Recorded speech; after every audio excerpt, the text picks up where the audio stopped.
नमस्कार, मैं दिव्या खोबरे और स्वागत है आप सभी का मेरे साथ दृष्टि न्यूज में। आइए देखते हैं आज की ताजा खबर।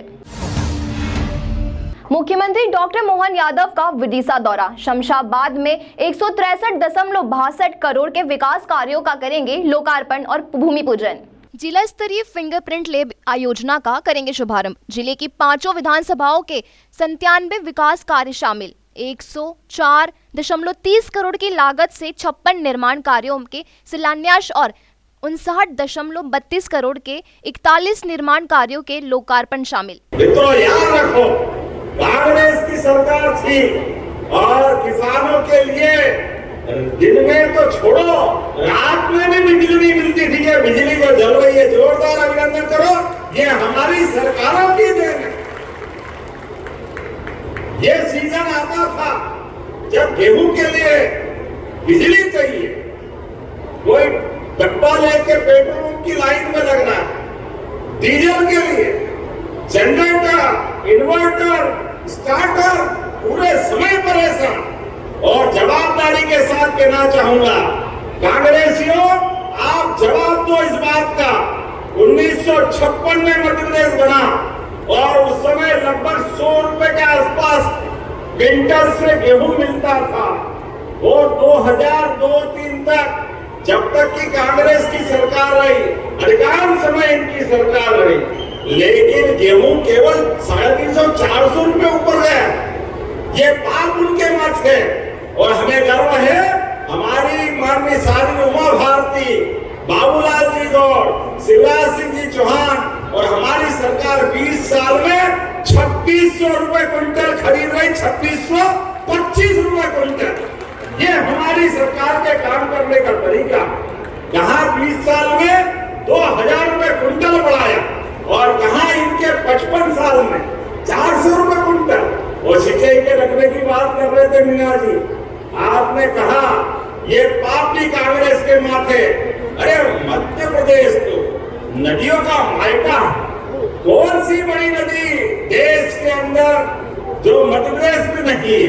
मध्य प्रदेश अपनी नदियों से, पड़ोस के राजस्थान केन बेतवा नदी चंबल के माध्यम से, केन बेतवा यूपी के माध्यम से, पार्वती काली सिंह चंबल के माध्यम से राजस्थान, माही नदी आपका आनंद का आशीर्वाद देती है। इधर से हमारे यहाँ आगे बढ़ो तो सोन नदी से पूरा बिहार आनंद में आता है। नर्मदा जी के माध्यम से राजस्थान और गुजरात में आनंद छाता है।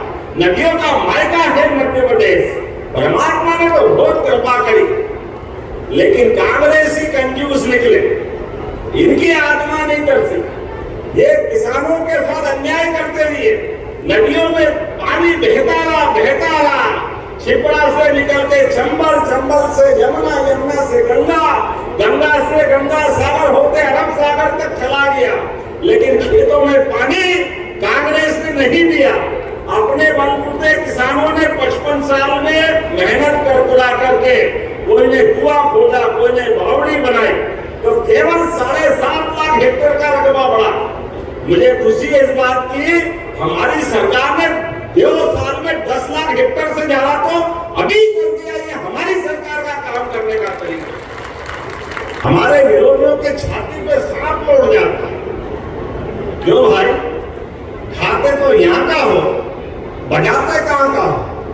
ये तुम्हारी नीयत में खोट क्यों होती? ये नीयत की खोट का जवाब देना पड़ेगा।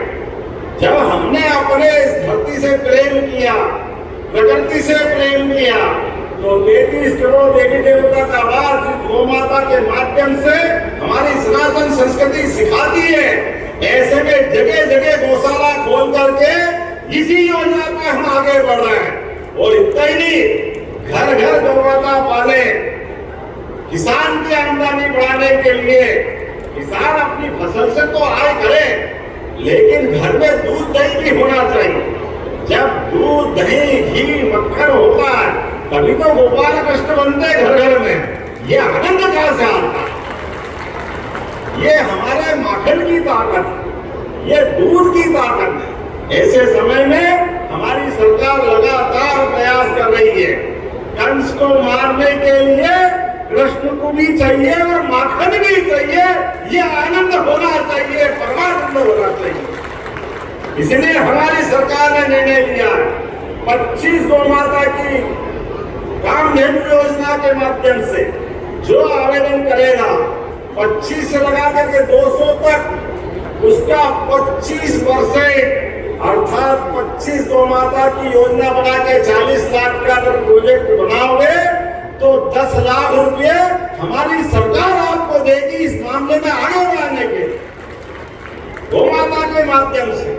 दूध उत्पादन भी हम बढ़ाना चाहते, प्राकृतिक खेती भी बढ़ाना चाहते।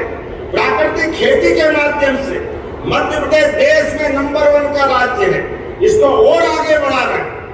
और कई प्रकार की योजनाएं, अब तो संदीपनी विद्यालय ये हमारी सरकार की योजना है। भगवान कृष्ण ने भले ही कंस को भी मार दिया, लेकिन शिक्षा के महत्व के लिए वो कुर्सी पे नहीं बैठे और मध्य प्रदेश में आकर संदीपनी आश्रम में भगवान ने शिक्षा ग्रहण करी। और गरीब अमीर की दोस्ती क्या होती है, ये संदीपनी आश्रम से शुरुआत हुई है। ऐसे में हम घर घर कृष्ण सुदामा की दोस्ती को बढ़ाना चाहते हैं, इसलिए संदीपनी विद्यालय बना रहे हैं। जोरदार अभिनंदन करें अपने इस पवित्र भाव के लिए।